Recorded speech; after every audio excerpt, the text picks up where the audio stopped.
ભરૂચના નેત્રંગ સ્થિત રાધાકૃષ્ણ મંદિરે વટ સાવિત્રી વ્રતની ભક્તિભાવપૂર્વક ઉજવણી. સૌભાગ્યવતી મહિલાઓએ પતિના દીર્ઘાયુષ્ય, ઉત્તમ સ્વાસ્થ્ય અને અખંડ સૌભાગ્ય માટે વડલાની પૂજા અર્ચના કરી. ભરૂચ જિલ્લાના નેત્રંગ નગરમાં આવેલ પવિત્ર રાધાકૃષ્ણ મંદિર ખાતે આજે વટ સાવિત્રી વ્રતની પરંપરાગત અને ભક્તિમય વાતાવરણમાં ઉજવણી કરવામાં આવી હતી.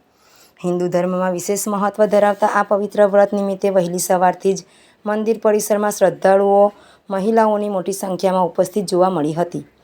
નગરની સૌભાગ્યવતી મહિલાઓએ પોતાના પતિના દીર્ઘાયુષ્ય, ઉત્તમ સ્વાસ્થ્ય અને અખંડ સૌભાગ્યની કામના સાથે વ્રત રાખી શાસ્ત્રોક્ત વિધિ મુજબ પૂજા અર્ચના કરી હતી.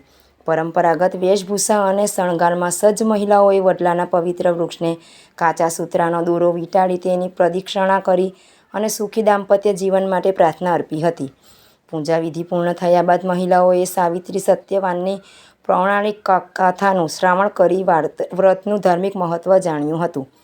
હિન્દુ સંસ્કૃતિમાં વડલાના વૃક્ષને અખંડતા, સુખ, સમૃદ્ધિ અને દીર્ઘાયુષ્યનું પ્રતીક માનવામાં આવે છે. માન્યતા મુજબ વટ સાવિત્રી વ્રતના દિવસે શ્રદ્ધાપૂર્વક પૂજા કરવાથી પરિવાર પર સુખ, સમૃદ્ધિ અને કલ્યાણની કૃપા વરસે છે. મંદિરના પૂજારી અને પ્રબંધકો દ્વારા પૂજા વિધિ માટે સુંદર અને સુવ્યવસ્થિત આયોજન કરવામાં આવ્યું હતું. સમગ્ર નેત્રંગ પંથકમાં આજના પવિત્ર અવસરે ધાર્મિક ઉત્સાહ અને ભક્તિનો માહોલ જોવા મળ્યો હતો.